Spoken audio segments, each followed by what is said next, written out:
Aqui Inês Holliday, de Bruxelas, na live Poesia na Janela. A gente agora diz Poesia na Janela, que eu já posso sair. Enfim, o Brasil ainda deveriam fazer ainda, trancar todo mundo ainda antes, por um bom mês, para ver se, enquanto tiver essa bagunça aí, a curva não baixa. Coisa triste, né? E o Milico aí, o bunda suja, ele decidiu agora de ocultar os números de infectados e de mortos para incomodar a Globo. É muito demente, né? 35 mil mortos, mais já passou disso. Mais de 600 mil infectados. E ele quer incomodar a Globo. Eu não sei não, viu? Agora, a especialidade de militar sempre foi torturar, estuprar, assassinar e ocultar cadáveres. Aí ele realmente está no elemento dele, né? Para isso, pela primeira vez, ele diz uma verdade. Que horror. Que horror. Nossa, de ontem para cá, a morte desse menininho, a morte do americano, essa criancinha lá no Recife, eu sou do Recife, todo mundo sabe. Nossa, de ontem para cá, eu tô achando que, assim, um desânimo terrível. Esse menininho realmente foi um baque terrível, né? Mas essas torres agora, chamar elas torres assassinas, que elas assassinam não só o meio ambiente, como agora essa criança. As torres assassinas, não tem que deixar de chamar as torres, porque elas são horrorosas. Lá no cais do Recife, assim, um lugar lindo, aí tem aquelas duas coisas horrorosas ali. E é um negócio assim super protegido, né? Deve ter um bando de bandido que mora ali. Enfim, hoje a gente vai falar das mulheres anarquistas e antifas, como eu. Lembro o anarquismo, né? Porque tem que lembrar sempre, né? Os anarquistas defendem a autogestão, a organização de maneira independente e antagônica ao poder do Estado. O anarquismo defende a liberdade total, né? A ruptura total com todas as formas de autoritarismo e respeita a soberania da consciência e da razão. Isso que nos norteia, que norteia nossos atos. Além da organização horizontal e de baixo para cima, né? Então, hoje eram as mulheres anarquistas, né? Tem um monte. Nossa, isso aí foi. Eu acho que quem primeiro quebrou o pau dos partidos não, da esquerda, dos grupos de esquerda, quem primeiro quebrou o pau para a igualdade foi os anarquistas. Claro, eles tinham que dar uma lavada no cérebro, porque foram criados no patriarcalismo, né? O Proudhon era misógino, terrível misógino, né? Então, eles, desde o começo, muitas mulheres participaram das lutas anarquistas, das guerras, dos sindicatos. É incrível, né? E tem uma que é a mais famosa, eu acho, é Emma Goldman, que foi realmente célebre, grande senhora do anarquismo, e ela era de origem judaica, né? Nasceu na Lituânia, a atual Lituânia, e ficou conhecida por seus escritos em manifestos libertários e feministas. Ela era pioneira na luta pela emancipação da mulher. Também era ateia. Era raro na época mulher ateia, mulher comprometida. Ela foi uma brilhante aluna de escola, né, no primário, porém seu pai, que era um homem muito violento, não lhe permitiu de ir para a escola secundária, né? E aí aconteceu que foi um período na Rússia onde era a Rússia czarista, né? E havia grande ódio aos judeus, né? Sempre na Europa toda, né? Durante 2000 anos o ódio ao judeu foi uma constante na Europa e no mundo cristão, né? Porque hoje tem essas rivalidades aí com judeus e muçulmanos por causa dessas partilhas que houve lá de Israel, Palestina e tudo isso, porque eles sempre conviveram muito bem juntos durante séculos, entendeu? Tem os judeus que são sefardi, que são da África do Norte, né, que viveram centenas de anos aí na África do Norte, e eles saíram da África do Norte, por quê? Porque os judeus que queriam fundar Israel, Menachem Begin e outros que eram terroristas, faziam atentados nesses países para assustar os judeus para que eles viessem para Israel, né, para ter mais judeu do que árabe em Israel. E, afinal, conseguiram, né? E eu tenho muitos amigos judeus que são sefardi e que eles me diziam que a maior tristeza deles foi ter que deixar a África do Norte, porque eles sempre viveram lá. Então, ela nesse período começou, então, foram vítimas, né, dessas perseguições contra os judeus. Então, os pais dela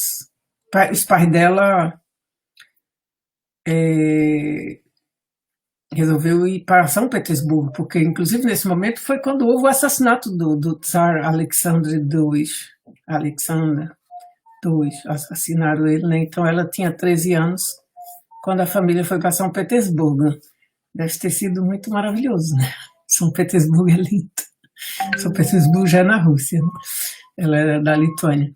Então, e ainda não era República Socialista, porque era época czarista, né? Então, a São Petersburgo era suntuoso, ainda né? Tem um museu maravilhoso. Então, Goldman nasceu em 1869, né? De uma família em Kaunas. A cidade onde ela nasceu era Kaunas, hoje é a Lituânia. A família dela possuía um pequeno hotel, né? E depois ela migrou para os Estados Unidos, né? Porque brigou com o pai, porque o pai queria casá-la com 15 anos. Imagina, ela ia casar com 15 anos, a mulher que ela já tinha um jeito de ser que não combinava, né, com o patriarcalismo. Então, chegando nos Estados Unidos, ela trabalhou como operária no têxtil, né? No entanto, tem gente que parece que tem um destino assim, atrapalhado. Onde chega parece que acontece coisa. O meu destino foi assim também. Onde eu chegava tinha convulsão social, golpe militar, e eu era de país em país. E então tem gente que tem um destino assim. É incrível, ninguém sabe por que isso. E houve o enforcamento nesse período dos 4 anarquistas que deram essa história conhecida, né, dos anarquistas que deram o 1º de maio, a homenagem a eles, mas foi no dia 4 de maio que eles foram enforcados. Foi a consequência do motim de Haymarket, 1886, em Chicago. E ela ficou, então, assim, se juntou ao movimento anarquista, né, e se converteu à anarquia aos 20 anos. E aí era realmente uma autêntica revolucionária. E nessa época ela se casa com um imigrante russo, não sei o nome dele, o matrimônio só durou 10 meses, ela se separou e foi viver em Nova York. Mas guardou o casamento, ela não divorciou porque, como ela era imigrante, né, ela queria continuar. O cara já era imigrante nos Estados Unidos, já tinha a nacionalidade americana, então com isso ela podia conservar a cidadania norte-americana, né? Mas aí em Nova York ela conviveu com Alexander Berkman, que é também um russo, que era um escritor, também lituano, ele era lituano. Um ativista também, escritor, que foi uma figura de destaque também do movimento anarquista nos Estados Unidos no início do século XX. Então, Emma Goldman chega a ser um pilar assim, fundamental do movimento anarquista nos Estados Unidos, né? Ela dava conferência, denunciava as injustiças laborais, né, ligadas ao trabalho, né? Os anarquistas são muito ligados com a questão do trabalho. Então, ela defendeu e foi instigadora de numerosas greves operárias, né? E lutou toda a sua vida pela dignidade humana. Ela foi a primeira revolucionária do seu tempo que assumiu a defesa dos homossexuais. Naquela época era muito raro. E, bom, foi presa. Em 1893, foi presa, levada para a penitenciária Ilhas Blackwell, e publicamente instigou os operários em greve a peçam trabalho, se não os dão, peçam pão. Se não dão nem pão, nem trabalho, apreendam o pão do jeito que for. A partir daí, dessa citação, né, virou um princípio a expropriação, né, preconizada pelos anarquistas. Se não lhe derem, pegue, na força. Né? Então, enquanto esteve encarcerada, ela desenvolveu um profundo interesse pela educação de crianças. Acho que ela não teve criança. E se envolveu nisso anos mais tarde, ela se envolveu bem com a educação de crianças. Outra coisa também importante nisso é que os anarquistas também se ocupam muito da questão da educação. Né? Tem, inclusive, um grande educador que era anarquista, chamado Francisco Ferrer. Inclusive, aqui na Bélgica tem uma escola dele. Talvez ele tenha vivido aqui, né? Porque a Bélgica era um país que acolhia todos os refugiados políticos da Europa. Então, tem a escola aqui, Francisco Ferrer, que era também poeta e que elaborou, né, metodologias educativas. Então, aí acontece o quê? Junto com mais outras 9 pessoas, novamente presas em setembro de 1901, participou num complô pelo assassinato do presidente William McKinley. Uma que estava com ela foi o Leon Czolgosz, provavelmente um polonês, né, que havia dado um tiro no presidente poucos dias antes. Então, em fevereiro de 1916, presa de novo pela distribuição de um manifesto em favor da contracepção. Imagina, naquela época, falar de contracepção. Em 1917, e pela 4ª vez, é encarcerada junto com Berkman, né, o marido dela, por conspirar contra o serviço militar obrigatório. Estávamos ainda em plena guerra, né? Emma tornou públicas suas profundas convicções pacíficas durante a Primeira Guerra Mundial e criticou duramente o conflito por considerá-lo um ato do imperialismo. É certo, a guerra é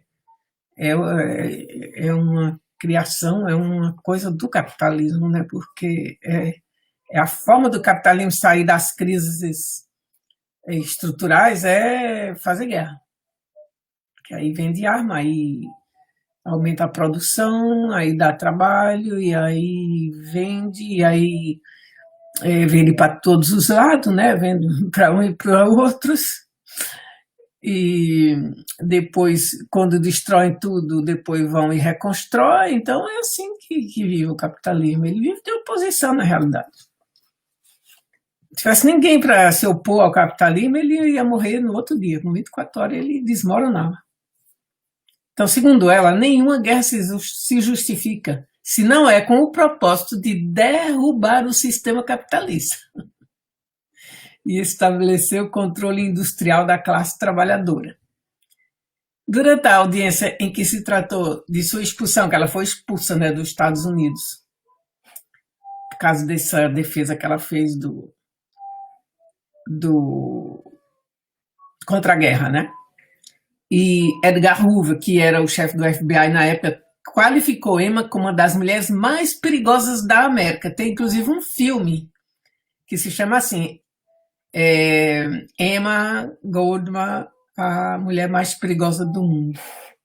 Emma a Vermelha foi expulsa dos Estados Unidos em 1920 e deportada para a Rússia. A Rússia estava em plena guerra civil, né? Em plena, logo após a Revolução, né? Estava em plena guerra civil, ocupação de 14 países que enviaram mercenários, né, para derrubar o sistema.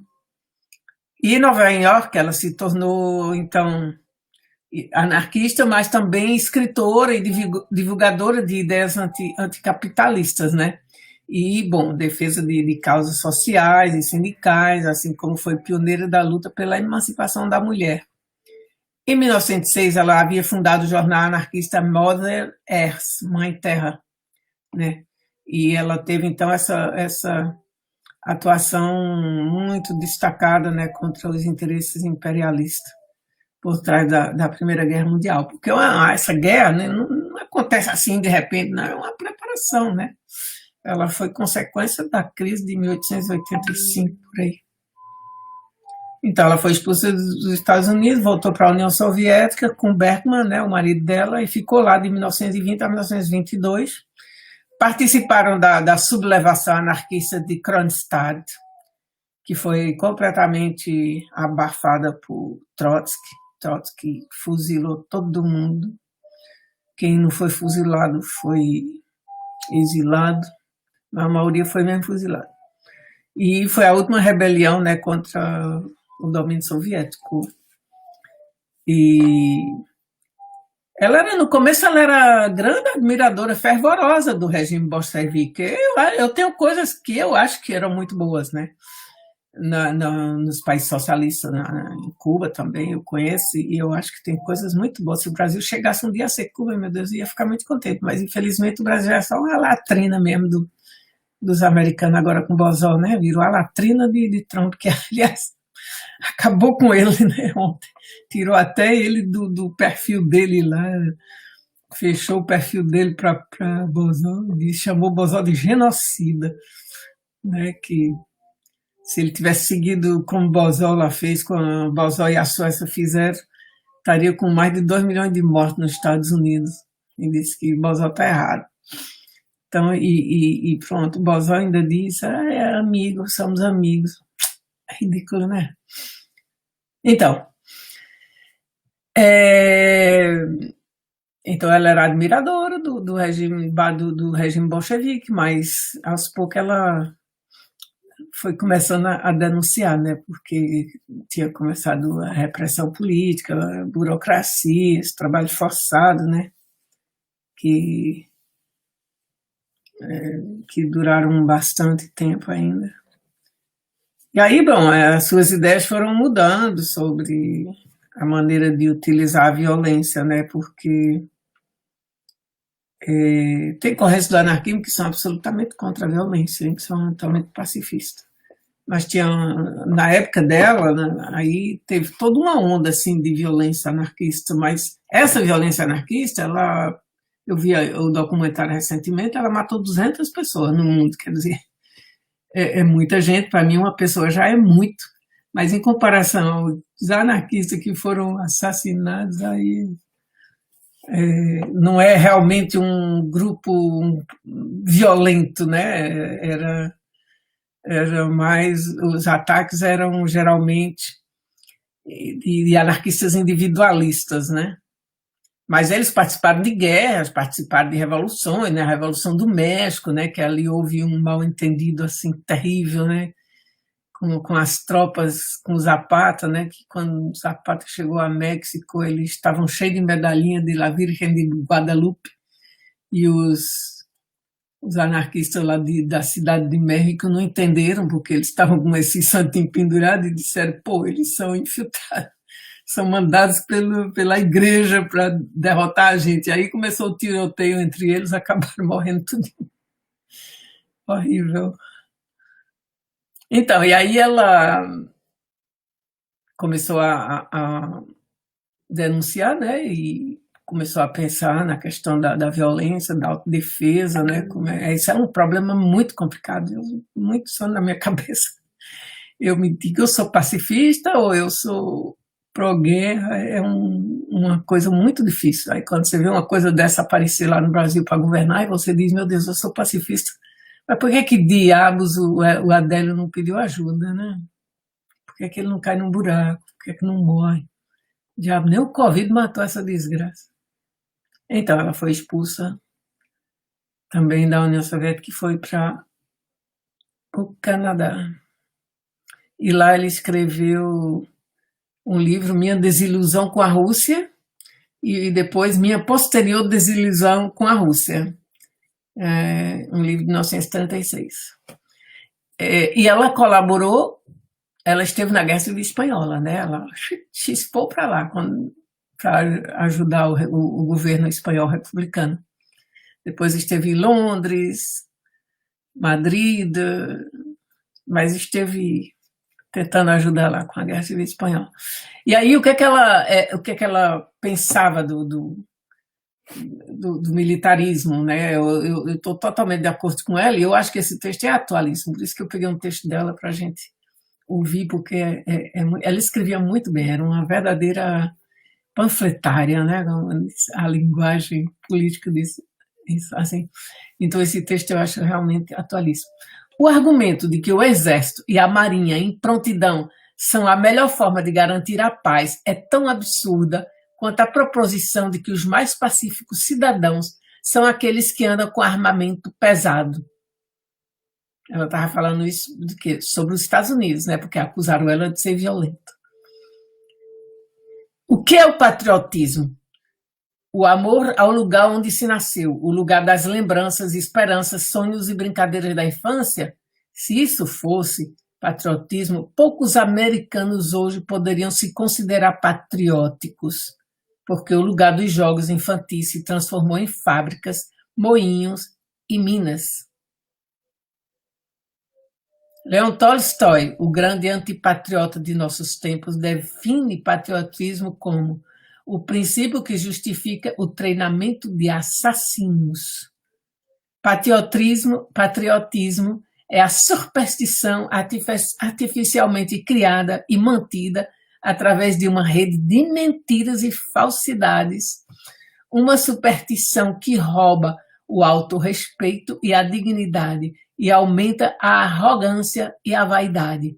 Patriotismo exige fidelidade à bandeira, o que significa obediência e prontidão para matar pai, mãe, irmão, irmã.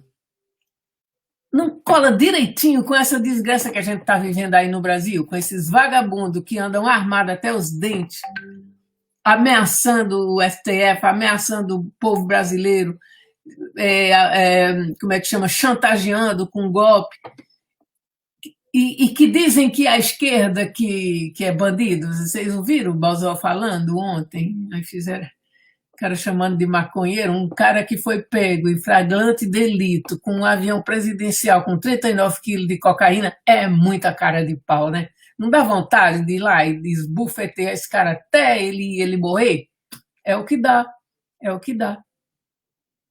Então, pobre Emma Goldman ficou como eu, desiludida com os retrocessos, né, que eliminaram o sonho de uma sociedade com mais equidade do gênero, né? Então, diante do capitalismo de Estado que virou a União Soviética, ela se desiludiu muito, né? Para ela, isso era um Estado totalitário, totalmente oposição aos ideais libertários, né? Os anarquistas são perfeitamente anti tudo que é opressão, né? Então, mas ela continuou, né? Ela não parou aí, ela se desiludiu com o país dela, provavelmente ficou triste com a guerra, com a Revolução da Espanha, né? Ela viu quase todas as revoluções. Então, ela morreu em Toronto, no Canadá, em 1940. E seus restos mortais se encontram em Chicago, junto à tumba dos mártires, né, do 1º de maio.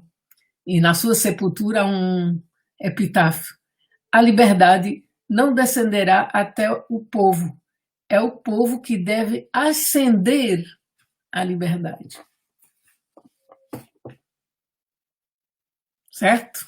Então, como eu gosto sempre de fazer poesia, né, que eu sou poeta. Ah, esse é pobre, né? Desculpem aí. Eu estou fazendo minha live, pode esperar daqui, pode me chamar daqui a pouco? Tá bom, tchau. Beijo. Tá. Desculpem, é um pernambucano, deve estar desesperado com o que está acontecendo no Brasil. Quando ele me telefona para saber o que é que está acontecendo. Então, é, já que Emma Goldman foi para a Revolução Espanhola e a Guerra Civil, vamos conhecer uma poeta anarquista espanhola, pouquíssimo conhecida no Brasil, acho que ninguém conhece. Talvez sim, os anarquistas. Se chama Lúcia Sánchez Saornil, que nasceu em 1895, né, numa família de um bairro pobre de Madrid. E ela lutou pela emancipação das mulheres, era feminista, anarcossindicalista, poeta, jornalista.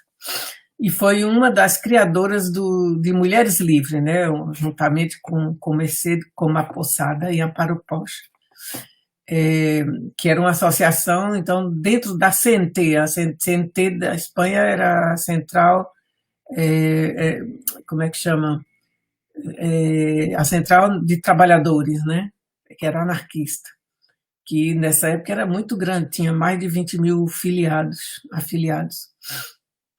Então, em maio de 38, ela ocupou o Secretariado-Geral da Solidariedade Antifascista Internacional, depois mudou-se para Valência, onde se tornou editora-chefe do semanário Umbral, né, onde ela encontra aquela que se tornou sua companheira de toda a vida, América Barroso, da qual nunca se separou. Essa mulher que defendia os direitos das mulheres que lutaram pela liberdade na frente anarquistas, se serviu na vanguarda do movimento durante 1920, de 1920 a 1930, e morreu em Valência em junho de 1970. América Barroso, sua companheira inseparável, fez gravar esse epitáfio no seu túmulo. Mas é verdade que a esperança morreu? É uma questão. Ah, não, não morreu. Está viva. E você está viva. Hoje lhe estou fazendo reviver. Vai ficar nas mentes aí de quem estiver vendo. Eu admiro seus poemas e nunca esquecerei. Sonhe, sempre. Sonhe. Você jogou e perdeu. Essa é a vida. Ganhar ou perder não importa nada. O que importa é colocar em movimento uma fé alegre e ardente. Você amava tudo e tudo sem medida. Como você pode se sentir decepcionada se você foi para o amor crucificado como uma unha de luz em cada ferida? Sobre dobras de esquecimento estão tecendo shortless, sonhadora, outra esperança de uma morte diária, sendo renascido. Porque um novo entusiasmo nos transporta para outro sonho entrevistado em lontananza, e na vida sonhar é o que importa. Interior e elegia. Que vento de repente sua alma secou. Ou se pudéssemos afundar a mão nos fundos do tempo e trazê-lo cheio de emoções antigas, se pudéssemos novamente ler as páginas que deixamos para trás nas prateleiras do passado, entre a poeira de nossa vida, minutos, impressões inefáveis que perduramos em nossa galeria interior, galeria encantada, onde havia uma brisa que de repente abriu as janelas e um eco de canções e beijos. Quem fechou nossa galeria? Quem lamentou o sol? Quem fechou o livro de nossos madrigais? O que te deixou com frio? Que vento de repente secou sua alma que eu não consigo encontrá-la? Tempo, continua desligando lâmpadas, alma louca, minha alma. tempo, à tarde. A tarde enfiou o rosto nos vitrais. Vivíamos um verso antigo do fundo da sala, o espelho estava em diálogo conosco. Suas palavras cortaram suas asas contra os cristais. Mudamos de mãos como bandejas cheias de novos frutos, das promessas, lábios tímidos. Apertou sua força, enquanto a tarde virou as costas, arrastando a pena. Estradas arco-íris. Joguei meu coração no mar, procurando sua pegada. Você é que não sabe. Névoa. Eu estava abrindo caminhos arco-íris para alcançá-la, e em seus passos eles seguiram minhas tochas, quando suas mãos douradas abriam meu lado esquerdo. Madrid, Madrid, mi Madrid. Madrid, são poemas da época da guerra, hein? Madrid, o coração do mundo, não é mais o coração da Espanha. Como um manto de Cristo, malfeitores despedaçam você, ó rodadas do meu Madrid. Rios de sangue e lágrimas, suas noites não são suas noites, cheios de luz até o amanhecer, são abismos terríveis em cujas entranhas pretas, estourando frutos de fogo, sanha maduro, velho. Madrid nos arrabaldes, rios de sangue e lágrimas, abra o túmulo para seus mortos. Para nós, malaçanha, ir mulheres rugindo, trêmulos de febre e desejo, galopando em um acesso de raiva, com as mãos desdobradas, para a busca por campos de ódio, de papoulas de vingança. Madrid, o coração do mundo, coração para sangrar até. Perto da ponte Segóvia, sobe de cara para o Alcázar, entre rouca traçada as pessoas pedindo armas. Mãe, mãe, eu fui morto. Para o filho de minhas entranhas. Ontem à noite eu deixei meu pai, ainda o coração sem palavras, de cara para cima no riacho, procurando um céu sem amanhecer. Onde você está indo, parceiro? Deixe-me, mulher, deixe-me ir. Não tenha ciúmes de ninguém, que é a morte que me espera para brincar comigo. Assine seu pulso e cara a cara a vida do meu Madrid, que aprisionou em suas garras. Eu vou com você, companheiro. Meus dentes são suficientes para mim. Para mim, os de aviapés, tanners e o caba, os meninos de cabelos no peito, dispostos a fazê-lo para fora, pelos portões de Toledo, vai em alusão ou em busca de inimigo, olhos cegos de lágrimas, dentes apertados de raiva, quebrando armas. Madrid, Madrid, minha Madrid. Vamos fazer uma parede com a carne cantarolando e fogo, e para ver o quão bonito ela pula. Todas as horas do dia estão fora do alarme. Eles atravessam as ruas rápidos, sinos apressados, sirenes agudas a gritar no cidadão noturno, e contra o terror sombrio, sonhos quebram as suas asas sobre as estrelas. Aviões negros cantam serpentes de apito de traição, até mesmo a morte acovardar. O berço que embala a criança, não, porque um berço é salvo, e rangendo em suas raízes, mudo em terror, a casa estende suas escadas e faz seu intestino mais profundo, contra o céu enevado, colocar suas línguas em chamas. Menino para o parapeito de Madrid, ele te reivindica. Vão em frente, mulheres, vão em frente. Quem está atrasado? 1 hora vale 1 ano, 1 minuto por semana. Vamos fazer uma parede de carne, e para ver o quão bonito ele a salva. Então, ela nessa época, fundou um grupo de mulheres livres, né, em tempos de tanta pobreza,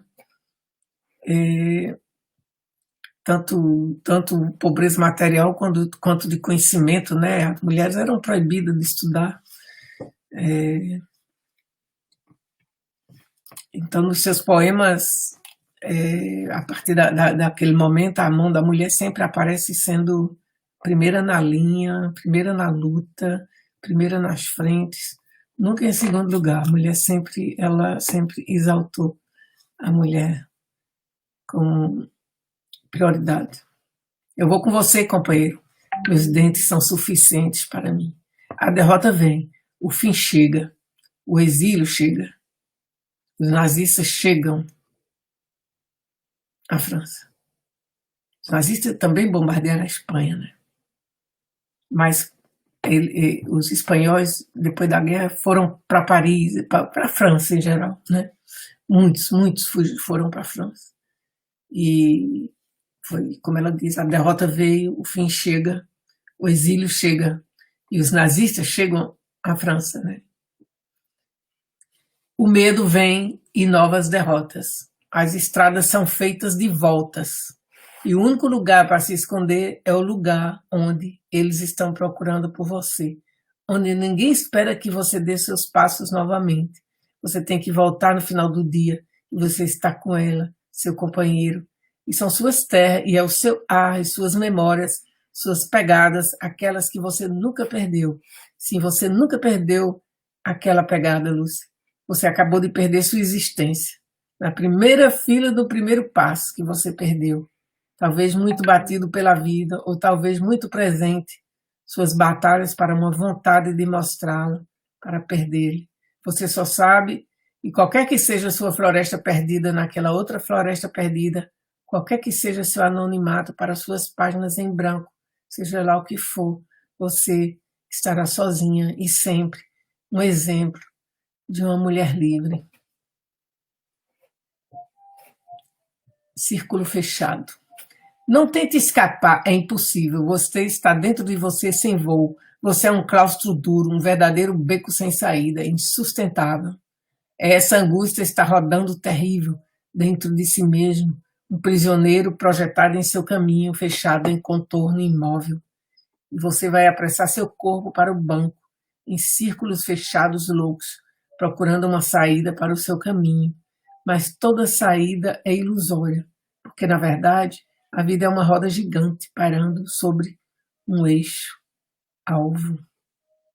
Então, após o exílio, ela retornou à Espanha, né, e viveu uma vida discreta, solitária, né, com seu amor, né, ela tinha. Então, os dois contra esse destino, né, e contra tudo, aliás, da sorte e da arte. E acho que ela até fez menos poemas durante essa volta, mas continuou, né, na luta com as mulheres e tal. Então, quando eu estava perto de sua morte, ela tinha feito um poema, chama Serenidade. Eu quero serenidade para morrer. Eu tenho que pegar um crédito vitalício. Ele não pediu, mais comprometido para gastá-lo, eu fui vista por me redimir. Da luz eu tenho um ter, alcançado em firme, a sombra, uma contrapartida atroz. Entre luzes e sombras submersas, não encontrarei um prego em chamas para segurar. Nunca o deve e o tem concordam.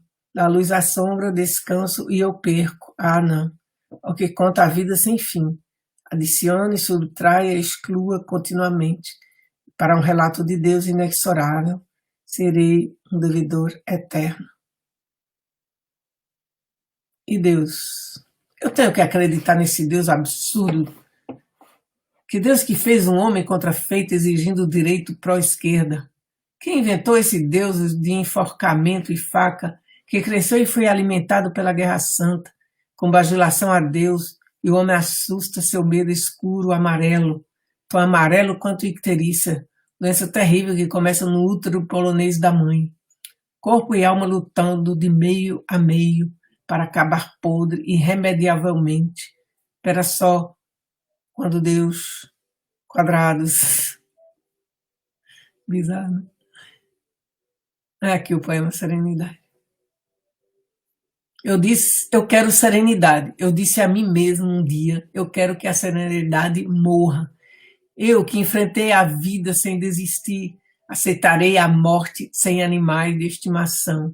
Eu não quero ser merecida a impaciência, que esta espera absurda sem esperança não me torture, assim, de uma agonia obscura de consciência, Para passar o temido Equador, quero minha rebeldia quieta e o ímpeto domado e contido, que se finalmente, para morrer, eu deva me render, não devo estar com a porfiada da morte, quero que a serenidade morra.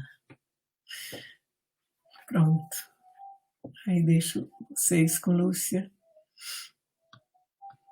Boa noite. Até amanhã. Atenção, amanhã tem manifestação. Quem for, se proteger bem. Com máscara de plástico de preferência para evitar gás de pimenta, gás, né? E spray de pimenta e Covid. Que a coisa não tá fácil. Boa noite.